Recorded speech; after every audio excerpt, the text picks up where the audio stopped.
নমস্কাৰ বন্ধুসকল, আজি আমি আলোচনা কৰিম সান্ধ্য আইন বা কাৰফিউৰ বিষয়ে। সান্ধ্য আইন বা কাৰফিউৰ বিষয়ে আলোচনা কৰাৰ আগতে আমি পোনপ্ৰথমে আলোচনা কৰিব লাগিব সেকশ্যন 144 অফ CRPCৰ বিষয়ে। এতিয়া সেকশ্যন 144 অফ CRPC কি হয়? 144 সেকশ্যন হ'ল এক্সিকিউটিভ মেজিষ্ট্ৰেটে পাছ কৰা এটা বিশেষ ধৰণৰ আদেশ। এইটো আদেশ যেতিয়া কোনো অঞ্চলত দিয়া হয় তেতিয়া তাত ৰাজহুৱা স্থানত কোনো ধৰণৰ ব্যক্তিয়ে 5 জনতকৈ বেছি একগোট হ'ব নোৱাৰে। অৱশ্যে সামৰিক বাহিনীৰ ক্ষেত্ৰত এইটো অলপ বেলেগ হয়। আৰু লগতে তেনে অঞ্চলত কোনো ধৰণৰ মাৰণাস্ত্ৰ লৈ তেওঁলোক ঘূৰি ফুৰিব নোৱাৰে। সেকশ্যন 144 এখন এটা অঞ্চলত দিয়া হয় যাতে যেতিয়া আমাৰ অথৰিটিবিলাক যোনবিলাক আমাৰ এক্সিকিউটিভ মেজিষ্ট্ৰেট আছে বা তেওঁলোকে এইটো কথা ভাবে যে এই অঞ্চলটোত ভৱিষ্যতে কোনো ধৰণৰ শান্তি বিঘ্নিত হোৱাৰ সম্ভাৱনা আছে, তেতিয়াহ'লে তেওঁ সেকশ্যন 144 সেই অঞ্চলত প্ৰয়োগ কৰিব। এতিয়া সেকশ্যন 144 প্ৰয়োগ কৰা চলি থকাৰ সময়ত যদি কোনো লোকে এই আদেশসমূহ ভংগ কৰে তেতিয়াহ'লে তেওঁলোকৰ কিমান জেল হ'ব পাৰে? আপুনি চাব যে কোনো লোকে যদি সেকশ্যন 144 ভংগ কৰাৰ সময়ত ভংগ কৰে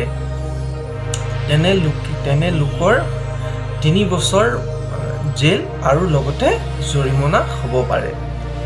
এইটো হ'ল সেকশ্যন 144 বিষয়ে।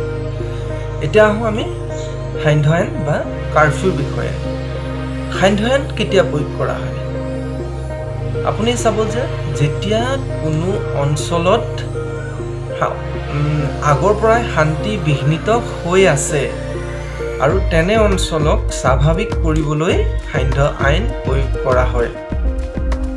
সান্ধ্য আইন কোনে প্ৰয়োগ কৰে? সান্ধ্য আইন সাধাৰণতে এক্সিকিউটিভ মেজিষ্ট্ৰেট, ডিষ্ট্ৰিক্ট মেজিষ্ট্ৰেট বা আপোনাৰ ষ্টেট গভৰ্ণমেণ্টেও সান্ধ্য আইন প্ৰয়োগ কৰিব পাৰে। যেতিয়া সান্ধ্য আইন প্ৰয়োগ কৰা হয় তেতিয়া সামৰিক বাহিনীক অপাৰ ক্ষমতা দিয়া হয়।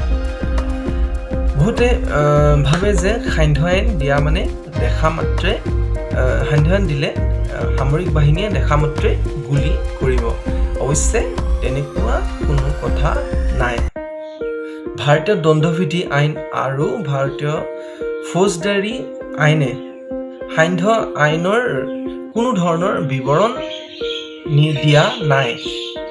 সান্ধ্য আইন সাধাৰণতে ক'বলৈ হ'লে 144 ধাৰাই যেতিয়া এখন ঠাইক স্বাভাৱিক কৰি আনিব নোৱাৰে তেতিয়া সেই ঠাইখনক সান্ধ্য আইনলৈ পৰিৱৰ্তিত কৰা হয়।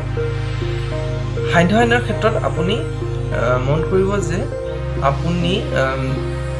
আপুনি আপোনাৰ চলন ফিৰণত সম্পূৰ্ণ বাধা আৰোপ আহি পৰিব। আপুনি প্ৰয়োজন সাপেক্ষেহে ঘৰৰ বাহিৰলৈ ওলাব পাৰিব। অন্যথা আপুনি যদি বিনা কাৰণত ঘৰৰ বাহিৰলৈ ওলায় তেন্তে আপোনাক কনিষ্টবল এজনেও আপোনাক আটক কৰিব পাৰে, কোনো ধৰণৰ ৱাৰেণ্ট নোহোৱাকৈ। আৰু অৱশ্যে সান্ধ্য আইনৰ ক্ষেত্ৰত যোনবিলাক অত্যাৱশ্যকীয় সামগ্ৰী আছে সেইবিলাকৰ চলন ফুৰণৰ ক্ষেত্ৰত অৱশ্যে কোনো ধৰণৰ বাধা নাথাকে। সান্ধ্য আইনৰ ভংগ কৰাৰ ক্ষেত্ৰতো যোনটো দণ্ড বা আমি কওঁ পানিছমেণ্ট সেইটো 144 ভংগ কৰাৰ সৈতে একেই। ভাৰতীয় দণ্ডবিধি আইনে সেকশ্যন 188, 269, 270, 271ৰ জৰিয়তে সান্ধ্য আইন আৰু 144 ভংগ কৰাৰ বাবে কিছুমান বিশেষ দণ্ডৰ ব্যৱস্থা কৰিছে। আপোনালোকে যদি এই সেকশ্যনকেইটা ভালদৰে পঢ়ে তেতিয়াহ'লে ইয়াৰ বিষয়ে আৰু সঠিক জানিব পাৰিব।